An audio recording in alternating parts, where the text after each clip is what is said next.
बंधोदय संत जूयम वुच्छामिथवम निसामेह।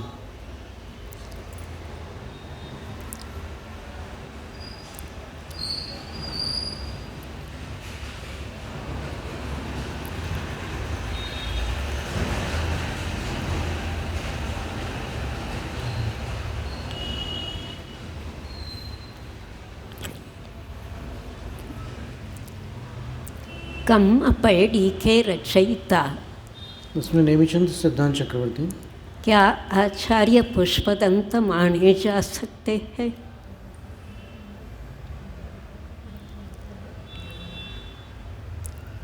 देखना होगा, उसमें टीका में तो कहीं पर थोड़ा सा स्खलन लगता है।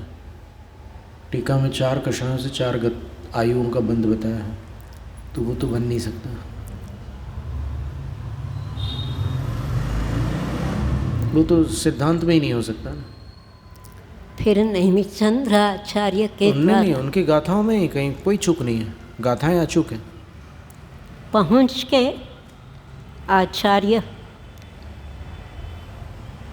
सिद्धांत जिन्होंने पूरी तरह से मंथन करके अवगत किया है,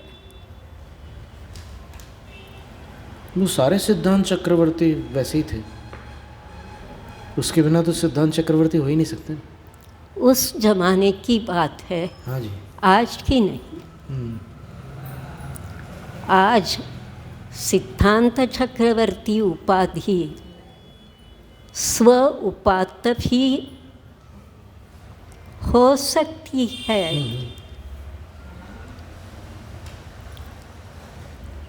हाँ, आज भी कुछ सिद्धांत चक्रवर्ती हैं, कहलाते हैं। कोई बात नहीं, ठीक है।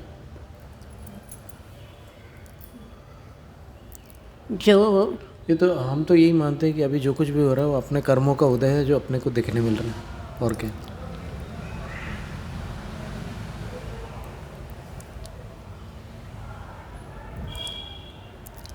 नवक बंध की प्रक्रिया कल विषय निकला था, वो पुरुष वेद के बारे में है और लब्धिसार की 462वीं गाथा, यानी जो क्षपणासार का भाग है। मूल से लेकर गाथाओं का क्रम साथ में ही है। हाँ, तो अखंड रूप से लगाएंगे गाथाओं की संख्या तो 462 क्रमांक की गाथा है।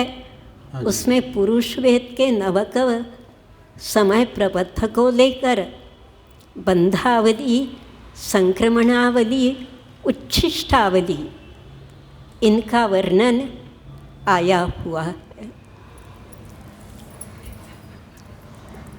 जो नपुंसक वेद और स्त्री वेद को पुरुष वेद में संक्रमित करके क्षपण करते हैं, तो पुरुष वेद की जो फालिया है 400 गाथा 462 62, ठीक है।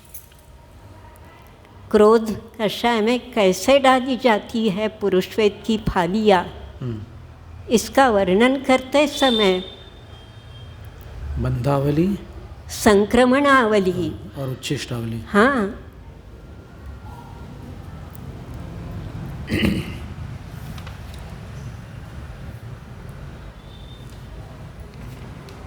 नीमा दीदी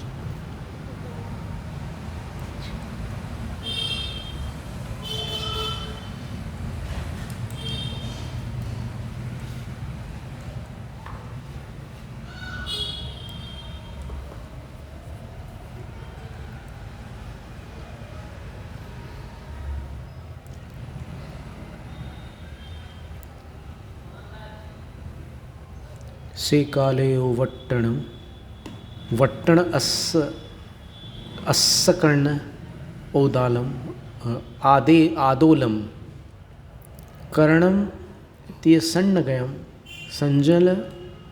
संजलन रसेसु वट्टी हिदी। उससे तो कुछ पहले और है, उसके पहले होगा। उससे पहले आएगा। हाँ। ए आदोलकरण, अश्वकर्णकरण बाद में होते।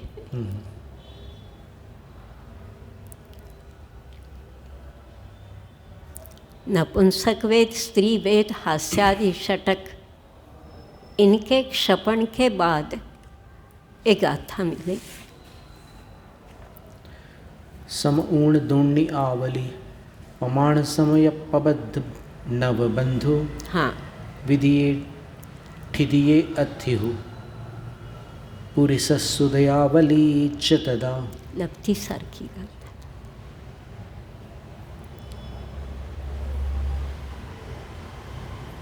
अब उसका अनुवाद ढूंढारी भाषा में। नवीन बंध्या समय प्रबुद्ध को नवक समय प्रबुद्ध कहिए, सो क्षपणा काल बंधे पीछे आवली पर्यंत जो बंधावली तिस विषय तो क्षपावना नाही।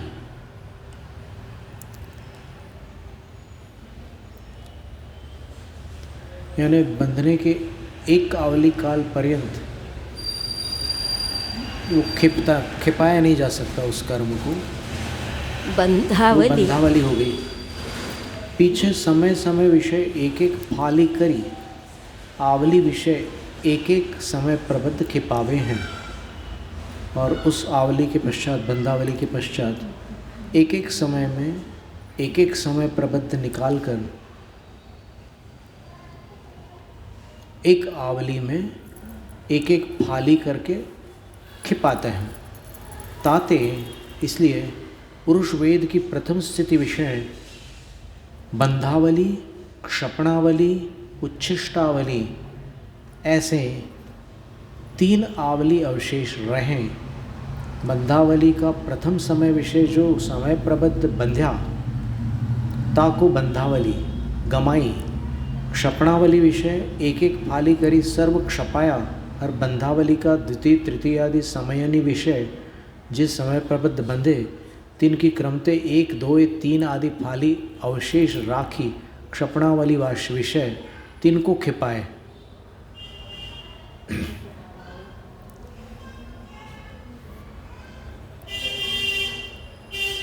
और फिर उच्छिष्टावली,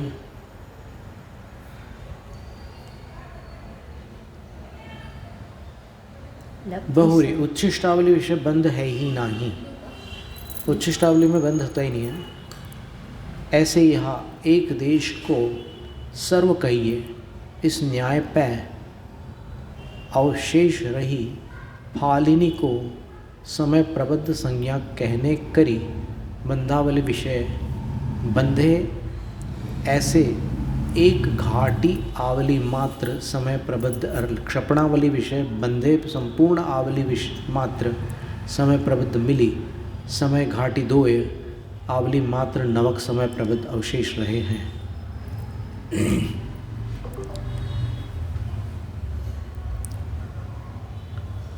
ठीक है, 461 नंबर गाथा है।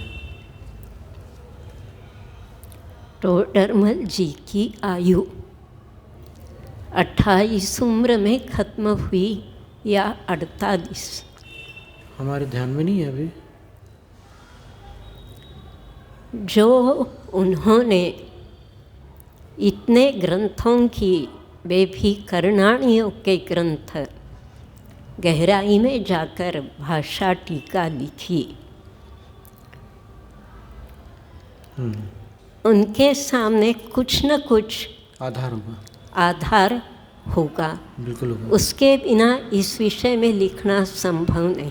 बिल्कुल ठीक। कोई कितना भी बड़ा क्यों न। बिल्कुल बिल्कुल। तो ऐसा लगता है 28 की उम्र में उनका देहांत हुआ, ये तो किंवदंती होगी। कम से कम 48 साल की आयु तो उन्हें मिली होगी। वे गए थे मुड़बिद्री, लेकिन उन्हें पढ़ने नहीं मिला, दर्शन ताड़पत्रीय प्रतियों के सिर्फ दर्शन मिले, ग्रंथ पढ़ने को नहीं मिले। फिर भी उनके सामने क्या आधार रहा होगा जो उन्होंने धवला के अंदर के कुछ विषयों को भी प्रस्तुत किया। असामान्य वैदुष्य होगा। समाज की बड़ी हानि हुई, उनके असमय में हुई मौत के कारण।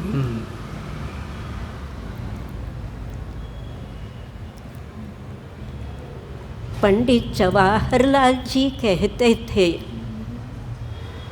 पंडित टोडरमल जी ने मोक्ष मार्ग प्रकाशक में जो मूलतः लिखा है उसका ढेर सारा विपर्यास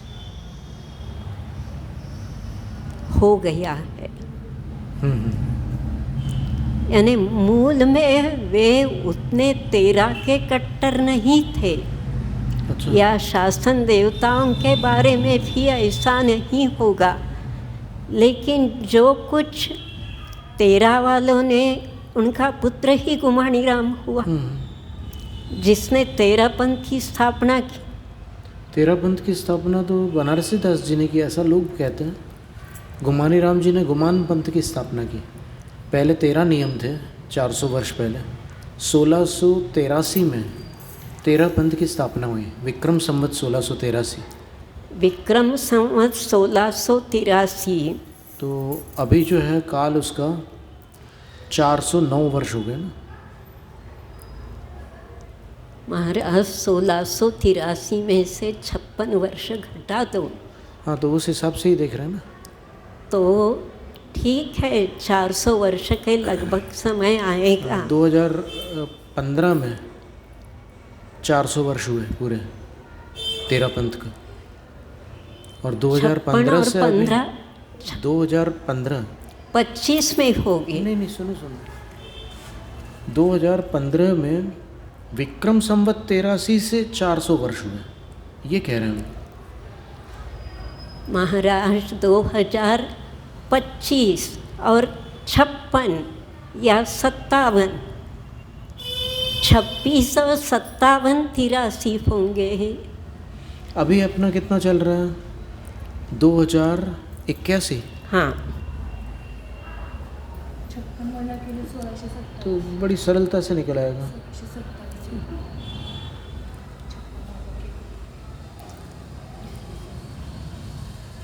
2080 81 कैसे भी मान लो। हाँ, तो फिर तो कैसे बनेगा? अभी अगर 2081 चल रहा है विक्रम संवत, हाँ, फिर से हम गिनते हैं।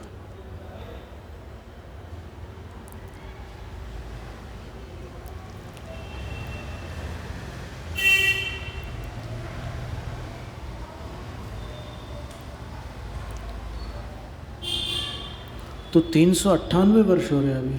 हाँ, लगभग 400 ही वर्ष समझ लें। मानते हैं, लेकिन तो वो उस समय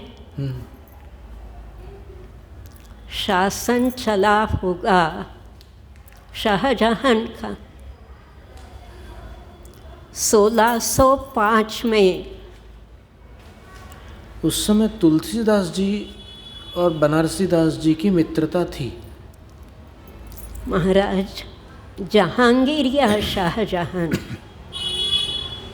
1605 में अकबर की मौत हो गई। जहांगीर गद्दी पर आया, सलीम। बाद में शाहजहां आया जो 1665 में शाहजहां की मृत्यु हो गई। जहांगीर का बेटा शाहजहां, औरंगजेब के पिता। तो उस समय जहांगीर का शासनकाल चलता होगा 1627 में। तुलसीदास जी ने रामचरितमानस अकबर के शासनकाल के दौरान लिखी थी। अकबर तो 1605 में ख़त्म हुआ, ये पक्का। पर फिर ये जो चर्चाएं आ रही है कि बनारसी दास जी इनके मित्र थे और तो उससे पहले कुछ समय लिखी होगी। रामचरितमानस पढ़ करके बनारसी दास जी ने रामायण मर्म नाम का काव्य लिखा और वो काव्य तुलसीदास जी को भेजा। तो तुलसीदास जी ने पार्श्वनाथ भगवान का भजन लिख करके बनारसी दास जी को भेजा। वो भजन अभी हमारे पास लिखा हुआ रखा है। तो 16 से 5 तो ये सारी से बातें पहले कितनी प्रामाणिक है ये देखना पड़ेगी, क्योंकि रामायण मर्म भी उपलब्ध है अभी और वो भजन भी है तुलसीदास जी का पार्श्वनाथ भगवान के ऊपर। बनारसी दास की मौत कब हुई? इसकी जानकारी तो निकालनी होगी कहीं से। ठीक है, मैं जैनेन्द्र कोश में देखकर कल बताऊंगी। अपन स्वाध्याय लिखते हैं। हाँ, क्योंकि बनारसी दास औरंगजेब से मिले हुए हैं। अच्छा। जो टोपियाँ सिलकर बेचते थे बनारसी दास, और औरंगजेब के दरबार में जाकर उसका असली व्यक्तित्व क्या है, बनारसी दास ने पहले अभय मांगकर उन्हें सुनाया। ऐसा भी पढ़ने मिलता है। देखना होगा फिर। हाँ, एक मानते हैं शाहजहां के अंतिम समय के कुछ साल औरंगजेब के कारागृह में बीत गए। ठीक है।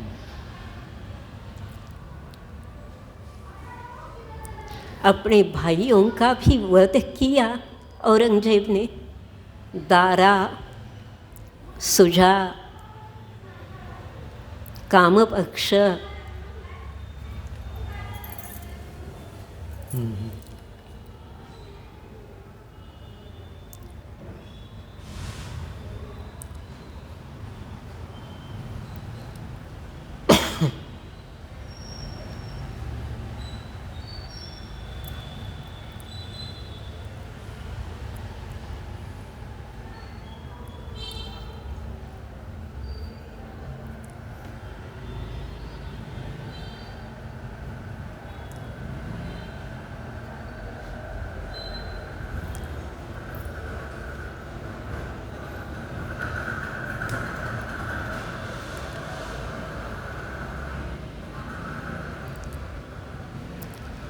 सोलह 1665 में शाहजहां की मौत हो गई, ये पक्का।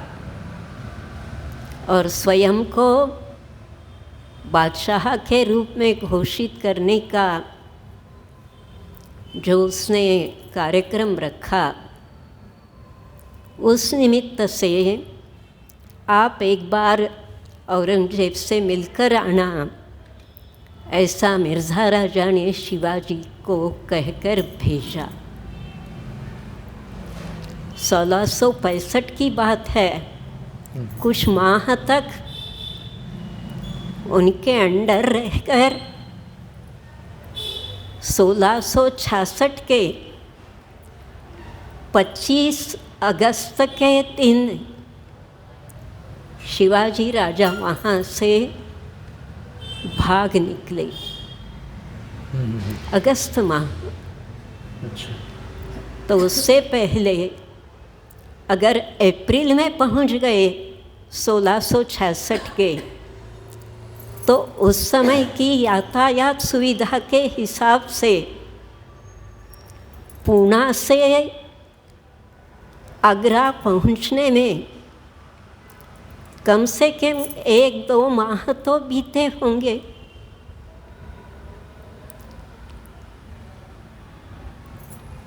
ठीक है, इस पर देखते हैं क्या है विषय।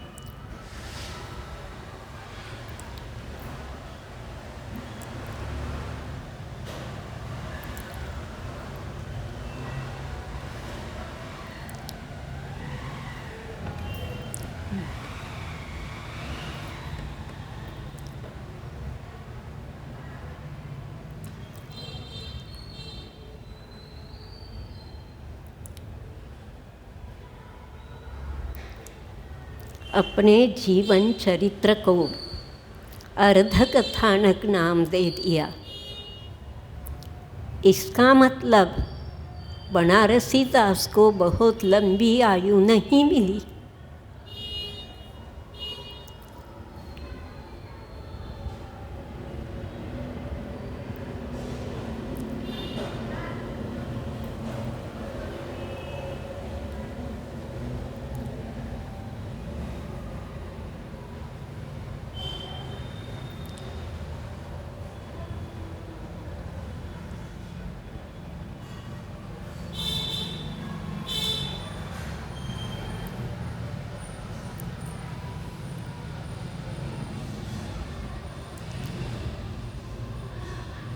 13 पंथ चलाने वाले कर्ता कौन बोले आप?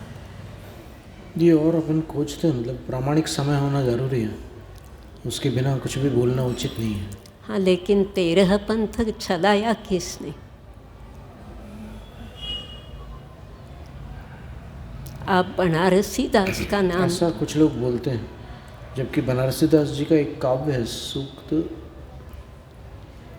ऐसा कोई काव्य है, उसमें कुमारपाल और बनारसी दास जी 2 लोगों ने मिलकर के संस्कृत से हिंदी की है, सूक्त मुक्तावली ये काव्य है। सुक्ति मुक्तावली, सूक्ति मुक्तावली अलग है, सूक्त मुक्तावली अलग है। तो इन 2 में से किसी एक का पद्यानुवाद इन दोनों ने मिलकर के किया है। तो उस पद्यानुवाद में कुछ पद्य मूल अष्टद्रव्यों वाले भी हैं, तो जो 13 पंथ में जो मान्य नहीं है उन द्रव्यों का भी उसमें पद्यानुवाद है, तो वो देख सकते हैं।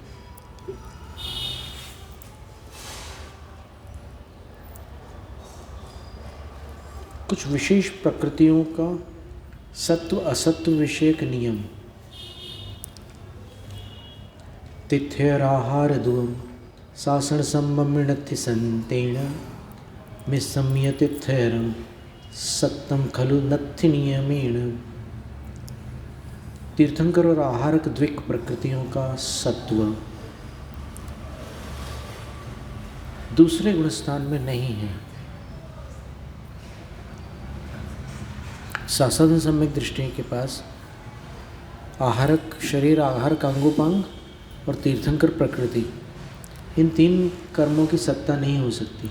फिर एक बात, प्रथमोपशम सम्यक्त्व के साथ तीर्थंकर प्रकृति का बंध नहीं होगा।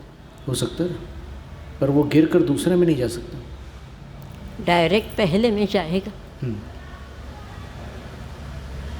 जैसे जो भी तीर्थंकर पहली पृथ्वी से नीचे बिना क्षायिक सम्यक के जो भी तीर्थंकर पहले ही से तीसरी तक जाते हैं, वो सब उतने काल के लिए सम्यक्त रहित होकर जाते हैं।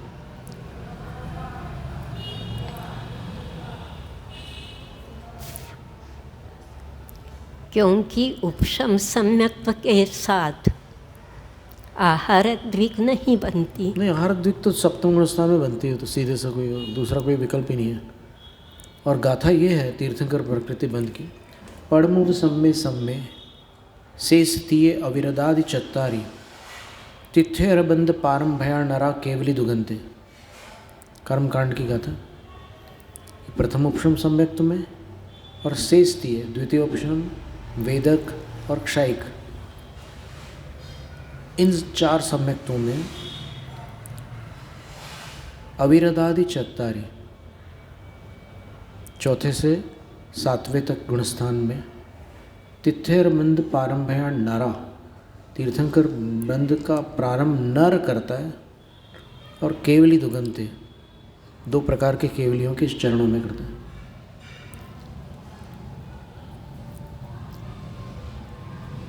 तो फिर मिथ्यात्व में सीधा जाएगा, दूसरे में नहीं जा सकता, साधन में नहीं जाएगा। ये है। और मिश्रमीय तिथ्यरम सत्तम खल नत्थि नियमेण, मिश्र गुण स्थान में तीर्थंकर प्रकृति का सत्व नियम से नहीं हो सकता। इसका अर्थ ये हुआ कि तीर्थंकर प्रकृति का सत्व जिनको प्राप्त हो चुका है वो कभी भी तीसरे गुण स्थान में नहीं जा सकता। मिथ्यात्व में तो जा सकता है, लेकिन फिर जैसे ही पर्याप्तक हो जाएंगे तो वापस सम्यक दृष्टि बन करके तीर्थंकर प्रकृति का बंध प्रारंभ कर देंगे। निरंतर बंदी है प्रकृति।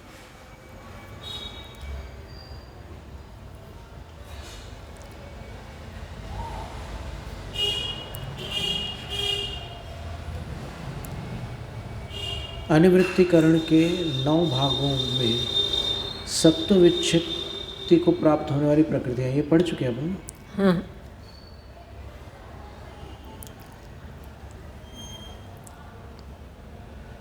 तीर्थंकर भगवान कौन से परिणाम या कौन से भाव करते हैं उनका, तीर्थंकर प्रकृति बंधी के लिए कौन से परिणाम होते हैं? वो तो 16 कारण भाव है, प्रसिद्ध है।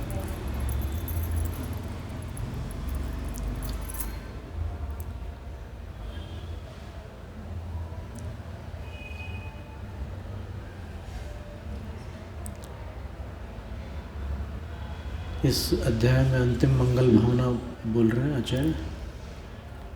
सोमे तिरुवण महियो सिद्धो बुद्धो निरंजनो निच्चो दिशो वर्णान दंसण चरित्र शुद्धिम समाहिंच। वे सिद्ध भगवान जो ज्ञानी है, तीनों जगत में पूजित है, निरंजन है, नित्य है, मुझे उत्कृष्ट ज्ञान, दर्शन और चारित्र की शुद्धि प्रदान करें और समाधि प्रदान करें। यहाँ पर उत्कृष्ट ज्ञान दर्शन का अर्थ, यहाँ पर दर्शन का अर्थ सम्यक दर्शन है, क्योंकि ज्ञान दर्शन चारित्र की जो शुद्धि बता रहे हो वो रत्नत्रय की शुद्धि की अपेक्षा से बता रहे हैं। और समाहिंच, उसके बाद समाधि की भी बात करना।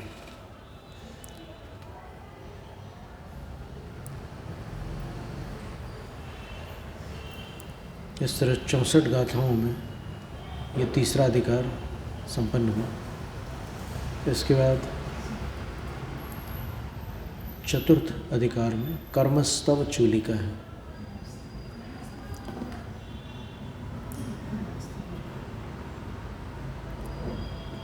इसमें प्रारंभ में 9 शंकाएं हैं। बंधुदय और सत्विच्छित्ति को समझाने के लिए 9 प्रश्नोत्तर है, तो उससे विषय एकदम स्पष्ट होता है। वो बीच में 10 गाथा, अपन 53 पढ़ी और डायरेक्ट 64। क्या अभी तिथ्यारा पढ़ी, अभी अंतिम गाथा 64 थी, उसके पहले वाले अपन पढ़ चुके थे पहले, इसलिए हमने फिर उसको ज़्यादा पहले तो वो एक गाथा बीच में ले ली थी अपन ने कि तीर्थंकर प्रकृति का सत्व कहाँ कहाँ नहीं होता, वो एक गाथा अतिरिक्त ले ली थी। छिज्जई पड़मम बंधु किम उदौ किम च दो विजुगमम दो वि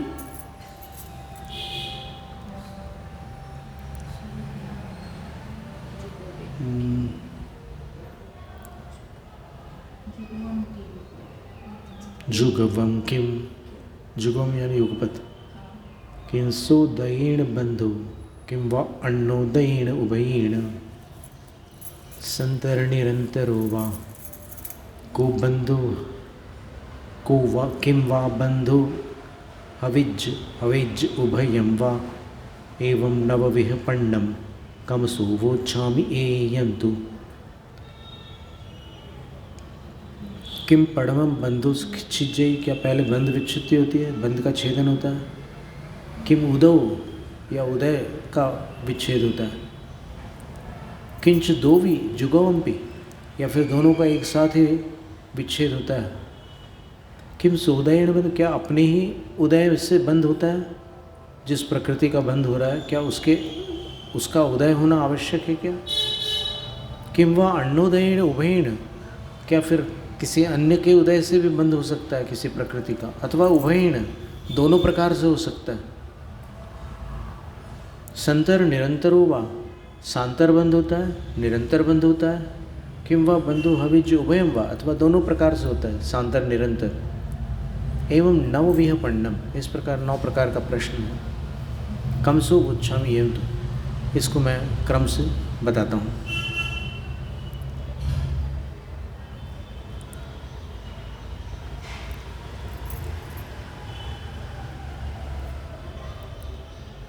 नौ प्रश्नों में से दूसरे प्रश्न का उत्तर छोटा है, इसलिए उसका पहले उत्तर देते।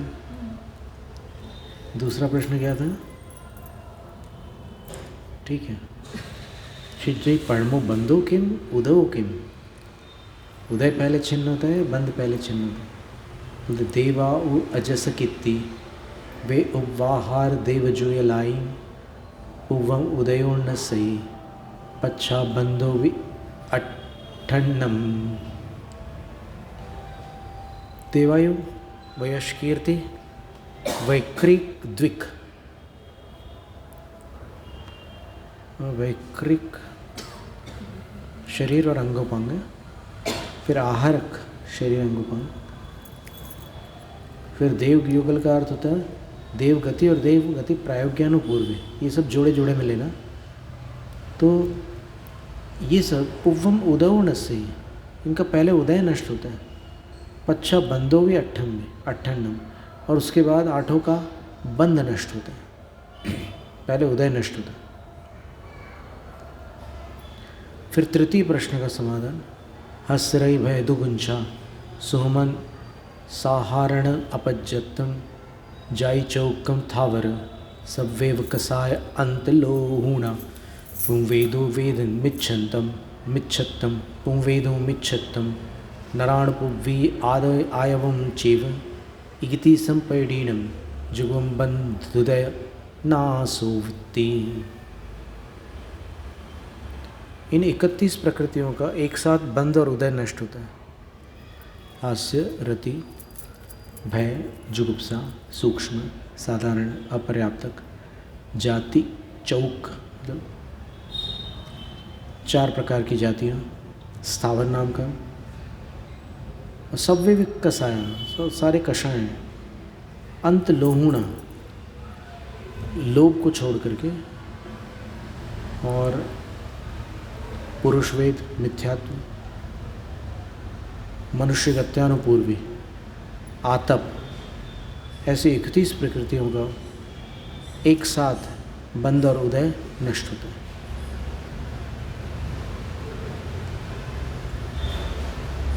अब प्रथम प्रश्न का समाधान देते हैं।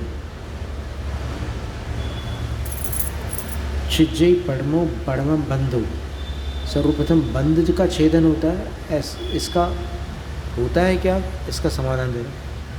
हस्रई भयदुगुंचा सुगमन साधारण अपज्जतम जाई चौकम थावर सवेव कसाय अंत लोहूणा पुंवेदो मिच्छत्तम नराण पुव्वी आयवम चेव इगति संपैडीनम जुगवम बंधुदय नासोति। ये तो वैसी गाथा हो गई पहले जैसे,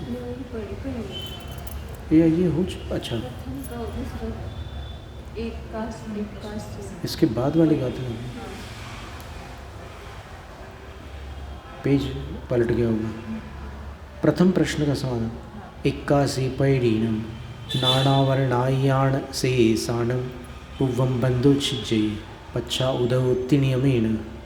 81 प्रकृतियाँ ज्ञानावरण आदि की जो होती हैं और शेष कर्मों की भी होती हैं, तो उनका पहले उदय छिन्न होता है और बाद में नहीं, पहले बंध छिन्न होता है और बाद में उदय नष्ट होता है। पहले उनका बंध समाप्त हो जाता है, फिर बाद में उदय समाप्त होता है, ऐसा नियम है।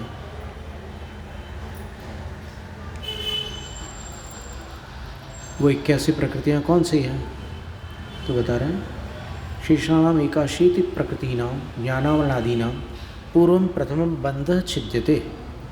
81 प्रकृतियों का बंध पहले नष्ट होता है, पश्चात उदय छिद्यते, उसके बाद उदय समाप्त होता है। तथा ही उसका स्पष्टीकरण है, ऊपरी उदयोच्छेद गुणस्थानांक संख्या, ऊपर उदय के उच्छेद के गुणस्थान की संख्या है, अधस्तात् नीचे की तरफ बंधोच्छेद गुणस्थान संख्या अंक संख्या, और नीचे की तरफ बंध के उच्छेद वाले गुणस्थान की अंक संख्या। पंचानाम ज्ञानावरणानाम चतुर्णाम दर्शनावरणानाम पंचानाम अंतरायाणाम एतासां 14 प्रकृतीनाम क्षीण कषायांते उदय विच्छेदः। इन 14 प्रकृतियों का क्षीण कषाय पर्यंत उदय विच्छेद होता है, यानी 12वें तक इनका उदय रहता है, उसके ऊपर नहीं रहता इनका उदय। ये प्रकृतियाँ ही नहीं रहती उसके ऊपर, तो उदय कैसे रहेगा। फिर सूक्ष्म सांप्राय बंध विच्छेद है, सूक्ष्म सांप्राय में इनका बंध रुक जाता है। और यशस्कीर्त्युच्च गोत्रयोः स्त्यानगृद्धित्रयस्य निद्रा प्रचलयोः सद्वेद्यस्य असद्वेद्यस्य संज्वलन लोभस्य स्त्रीवेदस्य नपुंसकवेदस्य अरतिशोकयोः नरकायुषः तिर्यगायुषः मनुष्यायुषः नरकगतेः तिर्यकगतेः मनुष्यगतेः पंचेन्द्रियजातेः औदारिकशरीरस्य तेजस्य कार्मणस्य समचतुरस्य मध्यम संस्थान चतुष्टयस्य मुंडकस्य औदारिक शरीरांगोपांगस्य वज्र वृषभ नाराच संगननस्य वज्र नाराच नाराचयोः अर्धनाराच कीलिका संगननयोः असंप्राप्ता श्रीपाटिका संगननस्य वर्णादिचतुष्टयं नरकगत्यानुपूर्व्याः तिर्यक्गत्यानुपूर्व्याः अगुरलघ्वादि चतुष्टयस्य प्रशस्तविहायो गतेः अप्रशस्तविहायो गतेः त्रसबादर पर्याप्तानां प्रत्येक शरीरस्य स्थिरस्य अस्थिरस्य अशुभस्य सुभगस्य दुर्भगस्य सुस्वरस्य दुस्वरस्य आदेयस्य अनादेयस्य निर्माणस्य तीर्थकर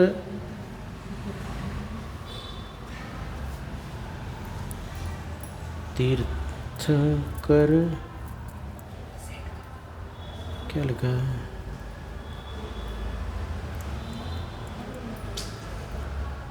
तीर्थ विधायितायाः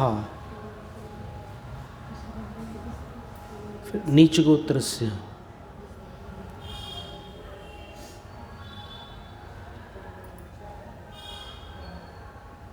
शेष बची ज्ञानावरण कर्मों की 81 प्रकृतियों की नियम से पहले बंध विच्छुत्ति होती है और उसके पश्चात उदय विच्छुत्ति होती है।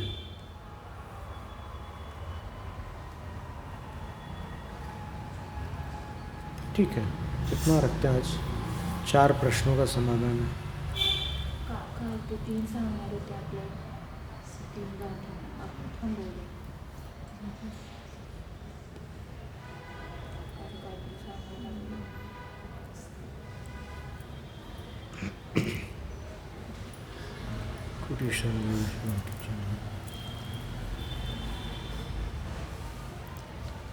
असली में अभी अध्याय समाप्त नहीं हुआ है, वो चालू ही है।